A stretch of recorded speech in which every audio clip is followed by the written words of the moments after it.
Gracias, Presidenta, y buenas tardes. Ya los dos miembros informantes explicaron qué es lo que estamos tratando hoy. Estamos tratando la aprobación de las operaciones de crédito necesarias para un nuevo crédito con el Fondo Monetario que refinancian el stand-by del año 2018 y que también aportan dinero fresco por 4.500 millones. ¿Por qué estamos tratando esto hoy? Primera reflexión. Los tiempos habituales nuestros del trámite parlamentario indicarían que esto lo tendríamos que tratar la semana que viene. Le estamos dando un tratamiento expeditivo y por eso hemos aprobado sobre tablas el tratamiento de este tema por 2/3. ¿Por qué un tratamiento expeditivo? Porque el 21, es decir, en 4 días, opera un vencimiento con el Fondo Monetario Internacional de alrededor de 2.800 millones y en la Comisión de Presupuesto el presidente del Banco Central y el ministro de Economía dijeron que no están las reservas netas para hacer ese pago. No solo eso, dijeron que si además no hacemos el pago, después no se puede alcanzar un acuerdo con el Fondo Monetario porque se está ya en default. Entonces, esa es la gravedad que estamos enfrentando y por eso es que hemos puesto de la oposición todo de nosotros en diputados y ahora acá para que esto se pueda aprobar lo más rápido posible. No llegar a pagar tiene un montón de consecuencias, algunas ya las mencionó el senador Zimmerman, todas muy graves. El ministro de Economía dijo que Argentina nunca atravesó un default con multilaterales, dijo que sería más grave que un default con los bonistas privados, dijo que sería una cesación de pagos no con el fondo, sino con todos los países del mundo que son accionistas del Fondo Monetario, que tendríamos cero crédito, obviamente no nos prestarían el BID, el Banco Mundial, la CAF, lo dijo también el presidente del Banco Central, no habría inversión extranjera directa, las multinacionales no podrían pedir crédito a sus casas matrices, nadie nos prestaría. Pero además aumentaría el dólar, aumentaría la inflación y aumentaría la pobreza. Y rápidamente, no de a poco, súbitamente sobre una base que ya sabemos que está muy mal.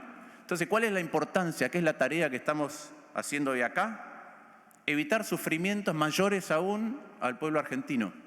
Eso es, mayores aún de los que ya padecen. Esta es la importancia, esta es la gravedad y creo que el que mejor lo dejó claro es el ministro de Interior. Estuvo en España, hizo una nota en el diario El País y el titular de la nota, leo, dice: el acuerdo con el Fondo Monetario Internacional evita la catástrofe económica en Argentina. Entonces, así es como estamos tratando esto, contrarreloj y con mucha responsabilidad. ¿Pero por qué? Porque ha habido una irresponsabilidad muy grande por parte del oficialismo. Primero trajo, lo dijo el senador Zimmerman, un mal proyecto. En la Cámara de Diputados entró un mal proyecto que hubo que trabajar a destajo para hacer un proyecto que fuera aprobable por todos y evitar estas consecuencias que acabo de mencionar. Voy a volver un segundo a las consecuencias, porque para que nos demos una idea, hay 30 datos aproximadamente de default con el fondo. Arrancó Camboya en los 70, ¿sí? Acuérdense que hubo un conflicto en los 60 en toda esa región, impactó. Después en los 80, Nicaragua, Guyana, Chad, Vietnam, Sudán, Sierra Leone, Liberia, Tanzania, Namibia, Gambia, Perú en los 80, Jamaica, Zambia, Sierra Leone otra vez, Somalia, Honduras, Panamá, República Centroafricana, Haití, Honduras, República Dominicana, República Centroafricana, Irak. A partir de ahí empiezan los 90, Haití otra vez, Bosnia, República Federal de Yugoslavia, República Centroafricana y Afganistán. Esos son el último que entró, fue Zimbabue en el 2001. Ese es el conjunto de países que entraron en default con el Fondo Monetario Internacional. ¿Y qué se vio? Todos tuvieron menos crecimiento, todos tuvieron más inflación, todos tuvieron más tensión y conflicto social. Digo por aquellos que todavía piensan que esto no hay que votarlo o hay que votarlo en contra. Entonces, esto entró mal en la Cámara de Diputados y hubo un gran trabajo a destajo para poder sacar un proyecto que fuera votable por una mayoría y evitar todas estas consecuencias. Trajo un proyecto al ministro cuyos tiempos, como acabo de explicar al principio, no daban para su aprobación parlamentaria habitual. Cuando explicó por qué lo trae a último momento, porque negociamos tan duro, que llegamos sobre el final. Es tan bueno el acuerdo, dice el ministro, que llegamos al final, porque le sacamos de todo el fondo. Y aún así hay parte del oficialismo que no lo quiere votar. El mejor acuerdo posible. Frente a eso, la responsabilidad de la oposición corrigió el proyecto original de acuerdo a la Constitución Nacional y el artículo 75. Interpretó el alcance de la 26712, que es la Ley de Sostenibilidad de la Deuda, que fue una ley muy vaga en términos de cómo está redactada y cuáles son las implicancias que tiene a futuro, y esto queda como antecedente hacia futuro. Votó unánimemente y hoy dio los 2/3.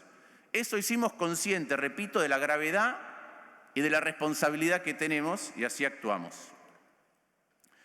Ya sabemos lo que van a decir, ¿no? Ustedes van a decir que, bueno, háganse responsables porque la deuda la generaron ustedes. Miren, todas las deudas son hijas del déficit acumulado a través del tiempo. Todas. Así que las deudas son responsabilidad de todos los gobiernos que tuvieron déficit. Cada vez que hay deuda, hay que pagar la deuda anterior. Voy a decir para qué se usó la plata del Fondo Monetario, porque si no, se repiten cosas sin sustento. Vencimientos. Letras en dólares, 15.289, desde que se pidió el crédito hasta el final del mandato. Bonar, 10.750 millones de dólares.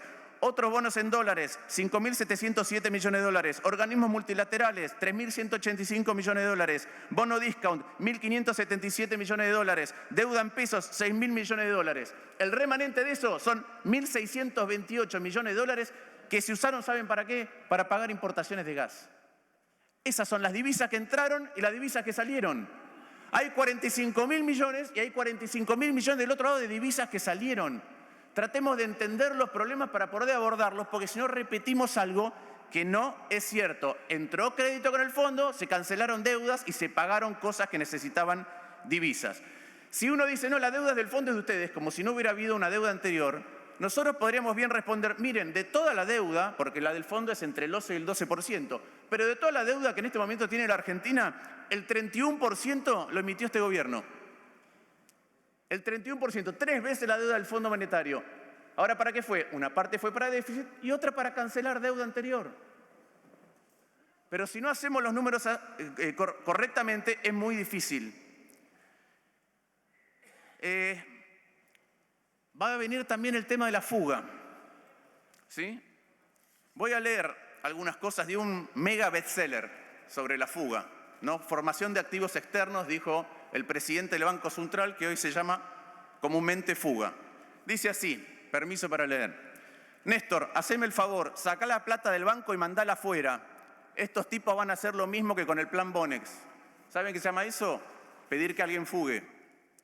Haceme el favor, sacá la plata afuera. Está bien que cuides la plata de la provincia, pero también cuida la nuestra. Fuga. Sigo. Tiempo después, y a través de un mecanismo legal, con acciones y títulos de deudas que cotizaban en Nueva York, pudimos finalmente girar al exterior, contado con liquidación. Recuerdo que el presidente del Deutsche Bank, las finanzas internacionales, en Argentina, vino personalmente a nuestro departamento de Juncal y Uruguay en Recoleta para que firmáramos la documentación. Fuga. Y después hay otra fuga, porque también cuando uno saca depósitos del banco y los mete en una caja en dólares, también es fuga. ¿Por qué pasó eso? Como otros argentinos también cuando tienen desconfianza en la política económica lo hacen. No estoy responsabilizando a nadie, estoy diciendo, miren lo que dicen, miren lo que pasa.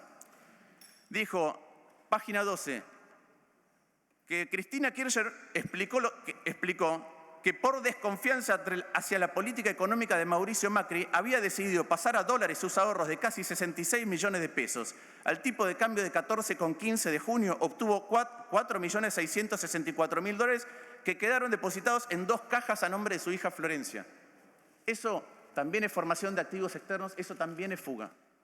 Entonces, si alguien dice a alguien, fugar la plata, está incitando a algo que ustedes dicen que está mal. Bueno, hay muchos de estos comportamientos que son comportamientos de una economía que funciona mal y rompe los ahorros todo el tiempo de todo el mundo. Entonces, lo que tenemos que corregir es cómo funciona eso. Obviamente, el gobierno de Cambiemos, cuando se quedó sin crédito, por errores de política económica, asistió al Fondo Monetario Internacional porque se vencían un montón de cosas y no sabía de dónde las iba a pagar. Y como ustedes saben, y todos los argentinos sabemos, el crédito del Fondo Monetario no regeneró la confianza. Ahora, déjenme decirles algo. La reestructuración extraordinaria que hizo el ministro Guzmán tampoco regeneró la confianza. El ministro Guzmán dijo que la tasa de salida, es decir, cuánto iban a rendir los bonos argentinos, entre 6 y 8%. Los bonistas le decían más, 10, 12, terminó rindiendo 12. Hoy rinden más del 20, algunos más de 24%. Entonces no hay acceso al crédito. Y muchas veces se dice, miren cómo Portugal salió del Fondo Monetario Internacional. ¿Saben por qué Portugal salió del Fondo Monetario Internacional? Porque se endeuda al 3%. Se endeuda más barato que el fondo. Entonces, claro, puede repagar la deuda al fondo. Nosotros no vamos a poder salir del fondo si no regeneramos la confianza suficiente para tener crédito barato. Entonces, ¿qué están haciendo con el crédito? ¿Por qué la plata nueva? Claro, es plata que ya se pagó, es decir, nos desendeudamos en 4.500 millones de dólares con el fondo y ahora le estamos pidiendo 4.000 millones de dólares frescos. De hecho, lo dice la carta de intención en inglés, dice que son para toda la plata, para afrontar vencimientos, para el déficit fiscal y tercero, recién para fortalecer las reservas, para el déficit fiscal. Entonces, ¿por qué está pidiendo plata fresca el Fondo Monetario? Porque no tenemos crédito. Pueden decir que no están pidiéndole plata al Fondo Monetario, pero la plata que le están pidiendo al Fondo Monetario es 50% superior a la totalidad de la plata que le están pidiendo neta al Banco Mundial, al BID, a la CAF, a Fonplata, a los chinos, a otros multilaterales, a otros bilaterales y al Banco Caribeño de Integración Económica. 150% de lo que le están pidiendo a todos esos. Entonces, en la Argentina, la verdad es que los problemas se repiten como en esa película que era El Día de la Marmota. Nos levantamos y los argentinos estamos siempre en el mismo día. ¿Cuál es la diferencia? La diferencia es que en el Día de la Marmota, el protagonista, a fuerza de repetir el mismo día, primero se trata de evadir de su realidad y después empieza a aprender cosas. Bueno, vivo eternamente en este día. ¿Cuántas cosas puedo aprender? Bueno, aprende tantas que es mejor persona y finalmente, a raíz de haber aprendido, puede salir de la pesadilla de estar permanentemente encerrado en el mismo día. La única diferencia es que nosotros no aprendemos. ¿Qué creo que pasó con el ejercicio que hicimos en diputados y acá? Bueno, es un poquito esperanzador. Pudimos lograr un primer consenso, por lo menos para evitar una catástrofe, repito, en palabras del ministro de Interior, una catástrofe para la Argentina. Y la verdad que es un primer paso porque efectivamente hay que hacer las cosas colectivamente de manera distinta para poder salir de un largo periodo de estancamiento que en la Argentina lleva décadas. El no default es un primer paso. Es un primer paso. Ahora después hay otras cosas en las que nos tenemos que poner de acuerdo. ¿Tenemos que reducir el déficit fiscal? Sí, tenemos que reducir el déficit fiscal. Los que piensen que no tienen que reducir el déficit fiscal, entonces quieren más deuda. Quieren más deuda. Segundo, tenemos que eliminar la asistencia del Banco Central al Tesoro. Los que dicen que no quieren eso, bueno, lo que quieren es más inflación. Tercero, tenemos que acumular reservas y no gastarlas en cualquier cosa. ¿Por qué? Los que digan que no quieren acumular reservas, no les importa que en la Argentina haya una devaluación, que es la madre del aumento recurrente de la desigualdad y de la pobreza en la Argentina. Y también tenemos que dejar de atrasar las tarifas.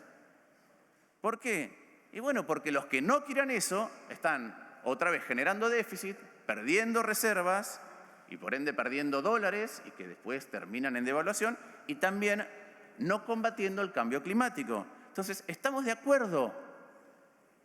No default y empecemos a trabajar estas cosas y por ahí podemos construir otra economía y otra sociedad.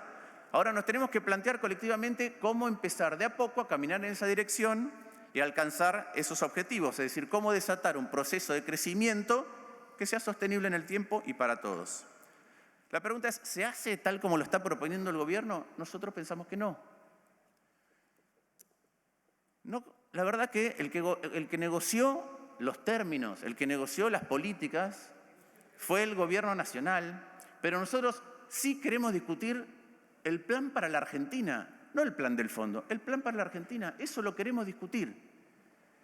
¿Qué no creemos? Que el camino que propone el ministro, el camino que propone el gobierno, sea el correcto, y voy a decir algunas cosas al respecto para que se entienda por qué.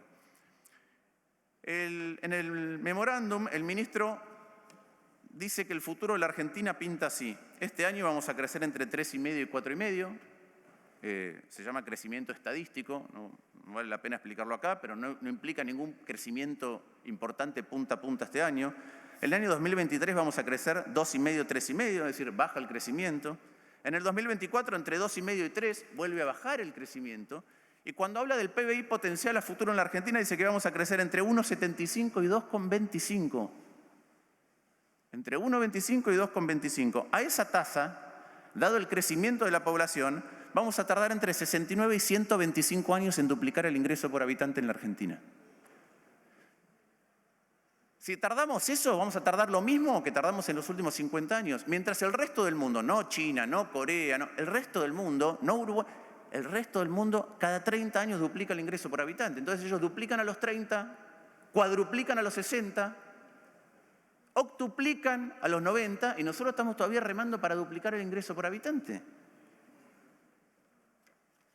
¿Qué más dice el ministro? Que la inflación este año va a ser entre 38 y 48 y que de ahí baja de a 5 puntos por año. Primero, ya lo dijo el senador Zimmerman, digamos entre 38 y 48, agarramos el medio 43, eso ya son 10 puntos más de lo que decía el presupuesto. Y nosotros dijimos que ese presupuesto estaba equivocado. Ahora el ministro dice, sí, realmente el presupuesto estaba equivocado. Y como tiene que readecuar el presupuesto por los compromisos con el fondo, sería extraordinario que así como ustedes quieren que los endeudamientos siempre vengan a esta institución, y nosotros también, que los presupuestos siempre vengan a esta institución. Y si el presupuesto es serio, lo vamos a tratar y lo vamos a aprobar. Ahora, ¿alguien cree que la inflación va a ser 43? Fue 4,7 en febrero, sin impacto de la guerra. Marzo pinta peor. Un solo dato, alimentos en GBA, 8,6%. ¿Saben cuánto da eso anualizado? 175% de inflación. Entonces, ¿qué propone el gobierno? Bajo crecimiento y, por otro lado, alta inflación.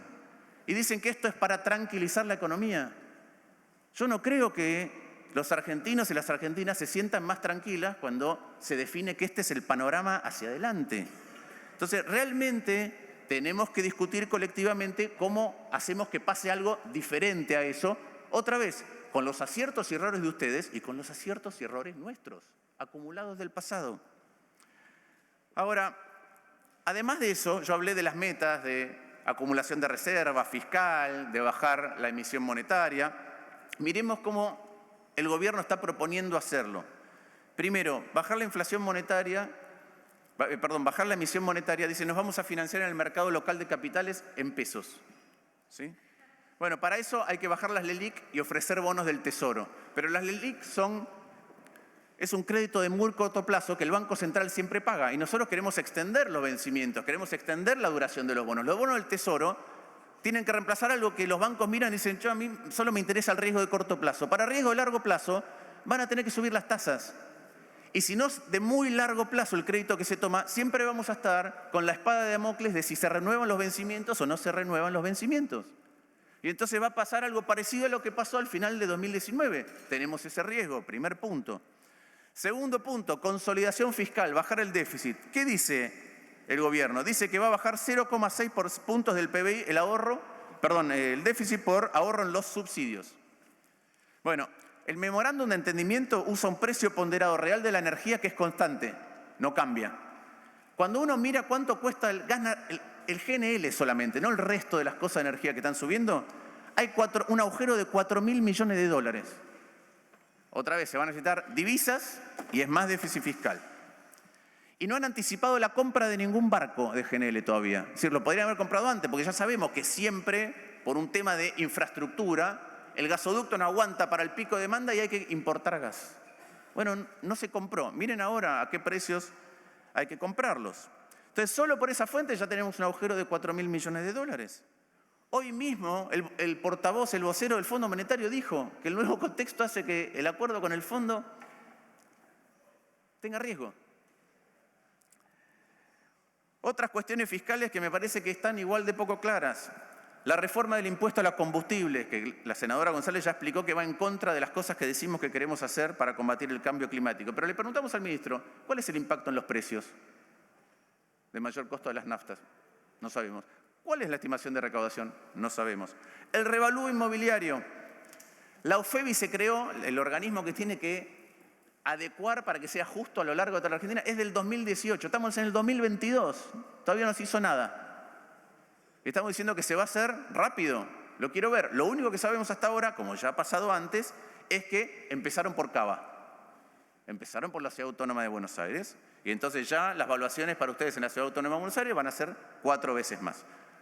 Puede ser que sea justo, pero la pregunta es por qué un distrito que readecuó su evaluación es castigado y el resto todavía en los FEBI no hicieron nada. Que es parte de la misma cantinera del federalismo y que se paga distinto el boleto de colectivo, las tarifas, sí se paga distinto y es injusto que se pague menos en la ciudad de Buenos Aires, en el conurbano, que en el resto del país, en el interior. Es injusto. ¿Saben de quién es responsabilidad de poner el precio del boleto de colectivo? Del Gobierno Nacional. Y las tarifas de energía del Gobierno Nacional. Entonces no se rasguen las vestiduras por un federalismo que después en realidad no defienden. Entonces, ¿qué es lo que pasa? No queda claro cómo es que se pretende que esta propuesta genere un proceso de crecimiento virtuoso y mucho menos cómo baja la inflación. De hecho, pareciera que todo va a cerrar con inflación. Por eso el ministro siempre subestima la inflación, porque después le conviene tener inflación para poder generar más ahorro público a costa de todos aquellos que reciben algo del Estado. ¿Qué es lo que tiene el acuerdo? Tiene metas nominales, no son porcentaje el PBI, tiene metas nominales. Ya sabemos cómo funciona lo nominal. Yo pongo estimaciones de recaudación. Si tengo más inflación voy a recaudar más. Y pongo estimaciones de gasto. Y el gasto lo manejo. Entonces vamos a recaudar más por mucha más inflación y van a ver cómo manejan el gasto. Ya se hizo, funciona mal. ¿Sí? De hecho, en este año, si uno mira las jubilaciones ponderadas, es decir, si mira el promedio del año, que es lo que te da poder adquisitivo, las jubilaciones subieron 10 puntos debajo de la inflación, 9 y pico. Entonces, ¿cuál es el problema de ese ajuste? Primero, es el ajuste más cobarde posible, es no hacerse cargo, de aquellas cosas que uno quiere abordar para generar un sendero de crecimiento. No resuelve nada, además, porque tarde o temprano la gente, con justo motivo, dice, quiero recomponer el poder adquisitivo que me sacaron. Y reclama y lo consigue. Entonces, ¿qué cosas deberíamos debatir? Además de ver cómo bajar impuestos. Primero tenemos que adecuar gastos para poder bajar impuestos. ¿Por dónde? Bueno, ya lo hemos dicho muchas veces, déficit de empresas públicas. El sector privado hizo un esfuerzo enorme en la crisis, en la pandemia, ahora. Las empresas públicas no tienen que brindarle ningún tipo de informe a la ciudadanía, ningún plan para readecuar lo que gastan. ¿Saben cuánto gastan? 0,9 puntos del PBI. Lo dije en comisión, 26 veces el aumento de ciencia y técnica que quería el ministro Guzmán en su presupuesto, 9 veces el aumento en salud, 9 veces el aumento en educación. Privilegios. A principios del 2020 nosotros presentamos una ley para derogar privilegios en un montón de áreas, entre ellos los jubilatorios, y analizar, ahora el otro día lo escuché a Moroni que quiere analizar bien cuáles son los privilegios, pero lo presentamos, y de hecho hubo una diputada de ustedes que dijo, hubiera votado ese proyecto si no fuera por disciplina partidaria. Bueno, terminemos con esas cosas para ver cómo abordamos la cuestión. Lo dijo, está en la taquigráfica, no estoy inventando nada. Tenemos que mejorar cómo invertimos en la Argentina. Quizá me equivoque, pero yo recuerdo que Debido tuvo 150.000 millones de dólares acumulados en sus presupuestos a través de los años. Bueno, el gasoducto todavía no está. Todavía no está y tenemos que importar energía. Y también en lo simbólico. Voy a dar ejemplo de lo simbólico. El otro día, mientras estábamos en comisión, salió en el boletín oficial que se había creado la Unidad Ejecutora de Resiliencia Argentina para el programa Resiliar. Y no es resiliencia al cambio climático. Era cualquier otra cosa. Por suerte se dieron cuenta y la dieron de baja. Pero además, mientras a la provincia de Corrientes, no lo ve al senador, ¿sí? Mientras la provincia de Corrientes se incendiaban 1 millón de hectáreas, la Secretaría de Ambiente después se gastó 30 millones de pesos en comunicación, en publicidad, para explicar en realidad todo lo que no hicieron por el gobernador Valdés y por los correntinos. Entonces, estas son las cosas que tenemos que abordar. ¿Cómo queremos ordenar el Estado? Un Estado desordenado, que cada vez es peor, desordena la economía y desordena la sociedad. No es un tema de grande o chico. Yo soy liberal de izquierda. Yo quiero un Estado grande, pero quiero un Estado grande y bueno. Un Estado que tenga mejores prioridades, un Estado que sea más productivo, un Estado que sea más transparente, un Estado que sea sobrio en su gasto, que sea riguroso y que sea sensible, entonces sí vamos a poder tener una sociedad moderna y de iguales, ni moderna para pocos, ni mediocre, ni igual pero mediocre. Queremos que sea moderna y de iguales, las dos cosas. Para todos, algo nuevo y algo mejor. Y cierro, este ejercicio de consenso que hicimos es muy interesante, realmente es muy interesante, porque cuando aquellos que son intransigentes se autoexcluyen, podemos entender todas las restricciones que tiene el otro y tratar de llegar a una solución. Y se logró. Es un buen indicio y es un inicio. Es módico, es chiquito. Fue solamente para evitar un cataclismo, una catástrofe, como dijeron Pese, Guzmán, como dijo Guado de Pedro. Bueno, usemos ese ejercicio para aspirar a más, para demostrar que se puede trabajar así y entonces sí resolver las cuestiones que vienen de hace tanto y terminar brindando, sí, definitivamente mayor tranquilidad a los argentinos y a las argentinas que con todo el esfuerzo que hacen se la merecen. Obviamente vamos a votar a favor. Muchas gracias. Gracias, senador.